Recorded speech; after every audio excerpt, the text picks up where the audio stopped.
Hoy vamos a visitar la Puerta de Jerez, uno de los elementos más destacados del último recinto amurallado de la ciudad. Ya conocen ustedes que hay 3 recintos amurallados consecutivos, a partir del castillo de Guzmán el Bueno o Alcázar de Abderramán III, el primero el recinto de la Almedina, posteriormente se amplía con el recinto de la Aljaranda y por último el Arrabal. Este último recinto amurallado triplica la extensión de los anteriores prácticamente. Se conserva en buena parte, aunque en algunos sectores están ocultos por edificaciones civiles posteriores.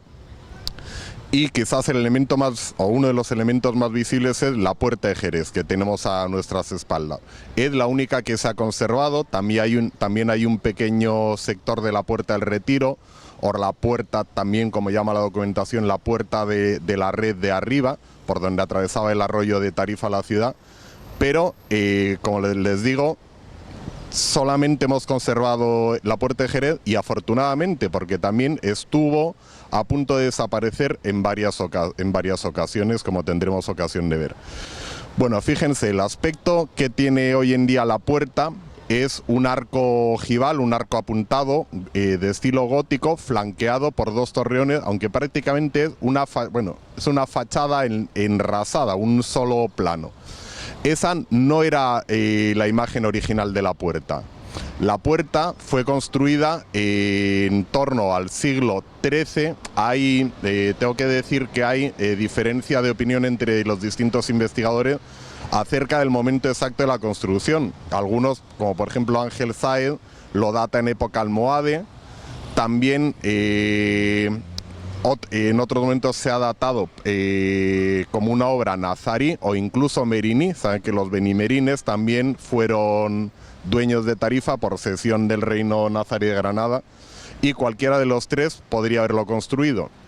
Incluso hay quien dice que se construye después de la conquista cristiana, que sería una obra mudéjar, que es una hipótesis que yo personalmente no contemplo. Bueno, como otros investigadores han argumentado, la ciudad en ese momento sufre una crisis poblacional y no va a ser el momento de ampliar el recinto. Bueno, les digo, originalmente la puerta, luego veremos desde el interior sí que se ve el arco de herradura que le daba acceso. La puerta no presenta una fachada lisa, sino que estaba flanqueada por 2 torres. Y los arcos que le daban que permitían la entrada estaban un poco hacia el interior. Y además tenía una altura bastante mayor. No conocemos exactamente cuál, pero nos podemos hacer idea, con una reconstrucción virtual que luego veremos, realizada por Ingeniería y Servicios Sur de Europa, por Roberto Barata Villapol, con información que le facilitamos. La torre se realiza con un núcleo de tapial, un núcleo de mortero de cal y arena y otros materiales como piedra, cerámica en el interior, y un paramento, una cara de mampostería. También algunas de la parte que se ve puede ser fruto de reparaciones posteriores. En las obras de mi restauración de 1996, en las que dirigí también el estudio arqueológico de la puerta, tuvimos ocasión de recuperar de la cara superior de la torre, del tapial de la torre, un par de fragmentos de cerámica estampillada, vidriada en verde, uno de ellos con la iconografía de la mano de Fátima, que podría corresponder a cualquiera de los momentos a los que he hecho referencia antes, época almohade, nazarí o meriní, siempre dentro del siglo XIII, pero que en todo caso ajustarían un poco la fecha de construcción del edificio. Decía que es casi un milagro que se haya conservado la puerta, porque verán, ya en el año 1868 las murallas, después de haber servido como defensa a la ciudad hasta el mismo siglo XIX, conocen ustedes el episodio de la invasión napoleónica y el posterior levantamiento y ataque por los hijos de San Luis en 1824, la muralla, que estaba deteriorada en algunos puntos, todavía era el núcleo de la ciudad, un poco como sigue siendo hoy en día. En esa época, todavía bajo el reinado de Isabel II, se pidió al Ministerio de la Guerra permiso para demoler la muralla. Era una idea de progreso, de ampliar las ciudades, como se hizo en otras muchas ciudades de España, como puede ser Cádiz o Granada, por ejemplo. se accedió al derribo no solo de la puerta, sino que se exigió el derribo de toda la muralla urbana. El ayuntamiento contestó diciendo que no era posible porque ya en ese momento muchas casas se habían construido aprovechando la muralla que con el grosor que tiene pues servía perfectamente de muro medianero.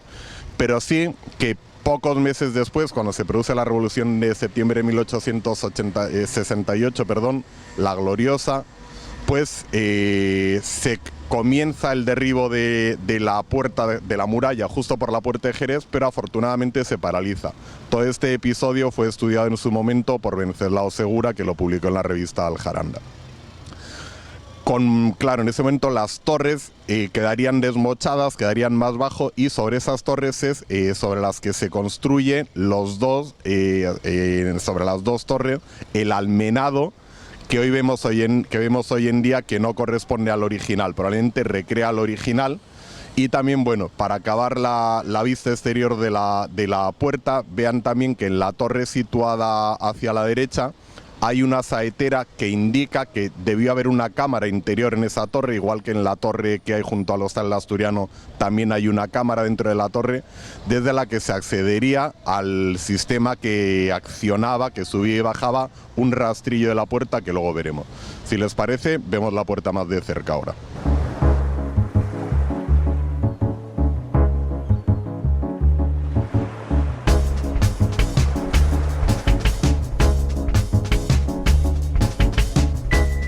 Estamos ya bajo el paso de la Puerta de Jerez, justo en el punto donde me encuentro, el más interno, corresponde a la fase original de la puerta, de la que antes hemos hablado. Son dos arcos de herradura apuntado, lo que se llama un arco túmido, y arriba, entre los dos arcos, hay una bóveda de espejo. Esa es una tipología de bóveda muy habitual en la arquitectura nazarí, se da por ejemplo en la Alhambra de Granada, con lo que sería una de las posibles dataciones. La bóveda estuvo decorada en su momento con una serie de pinturas que se pudieron recuperar en parte durante las obras de 1996, gracias a la labor de Carlos Núñez. Hay motivos lineales y también motivos de estrellas y cruces similares a los que aparecen en otros elementos como cerámica, tejidos y demás. Hacia el exterior lo que vemos es el añadido, como digo, de época cristiana. Más pienso ya de época cristiana, no de justo el momento de la conquista, sino más bien ya adelantado, el siglo XV, siglo XVI quizás, y vemos una bóveda realizada en ladrillo en la que hay un orificio cuadrangular, una buera o buedera desde la que tirar elementos para hostigar a un posible atacante. Entre la bóveda original de espejo, bueno, mejor dicho, entre el arco de herradura exterior y la bóveda de ladrillos de la ampliación del siglo XVI, hay un espacio libre que corresponde a un rastrillo que cerraría el paso a cualquier posible atacante. También saben que de noche se cerraban las murallas. Probablemente fue un rastrillo porque por aquí también hay la posibilidad de que entren corrientes de agua. Toda la parte, el sector, digamos, septentrional, el sector norte de la muralla del Arrabal, está en un punto muy alto, incluso más alto que el castillo, y puede recoger lluvias que podrían romper la muralla. Entonces es posible que fuera un paso con rastrillo. La roca natural se encuentra muy cerca, de hecho al exterior se ve como la obra apoya directamente sobre el terreno natural, sobre la roca. En las excavaciones también lo vimos, había una serie de atarjeas y conducciones desde antiguo que atraviesan la puerta. También hay algunos elementos más hacia el interior, pero los podemos ver más de cerca.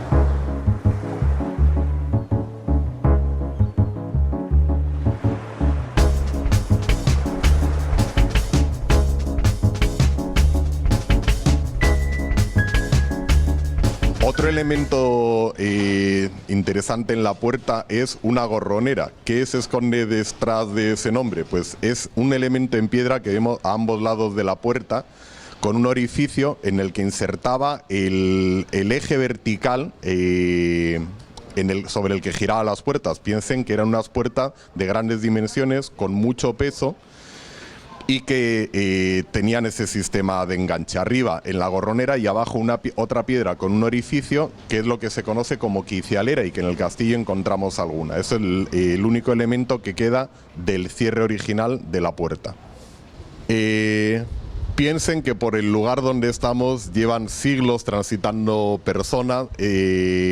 La salida, como nombra la puerta, hacia Jerez, la puerta de Jerez, lo que hoy en el camino de Jerez, lo que hoy en día es la calle Batalla del Salado. Y cuando la gente entraba a las ciudades tenía que pagar un impuesto sobre toda mercancía que entrara y saliera de la ciudad. Piensen que antes de que se inventaran cosas tan divertidas como el IVA y el IRPF, que nos alegran la vida a todos, ¿de dónde salían los impuestos? Sin impuestos no existe un Estado, no existe una sociedad. Pues se cobraba de un modo directo en los puentes o en las puertas de las ciudades, como es el caso. Tarifa es una de las últimas ciudades que ha mantenido esa tradición medieval. Hay fotos en las que en el cercano Boquete de la Silla se ve el puesto del consumero, en el que se cobraba el puesto del consumo, y lo que tenemos detrás era exactamente lo mismo. Era el puesto en el que un señor, el que se ocupaba de cobrar ese arbitrio, ese consumo sobre todo bien que entrara o saliera, tenía que pagar o bien en metálico o bien en especie una parte de lo que llevara.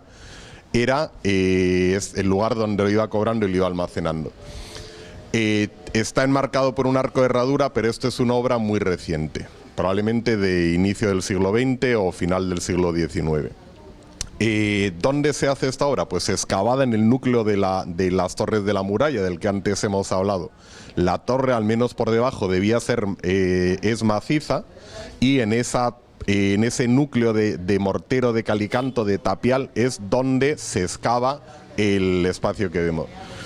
Cuando se restauró la puerta en 1996, Guillermo Pérez Villalta, nuestro gran artista tarifeño, famoso en todo el mundo, tuvo a bien ceder una obra suya, el Cristo de los Vientos, que decora, digamos, es un lujo tener obra de un artista que cuenta con algunas de sus obras en los museos más importantes del mundo, pues aquí, en la puerta de Jerez, al alcance de todos los vecinos y de todos nuestros visitantes.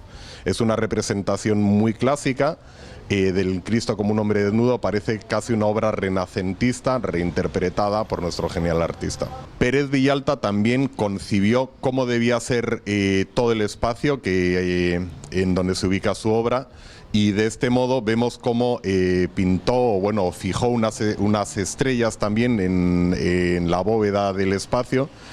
En la base hizo una recreación de los suelos de losa hidráulica con motivos geométricos que también vemos en el suelo, y que es un motivo muy querido por este artista, que lo repite en varias de sus obras.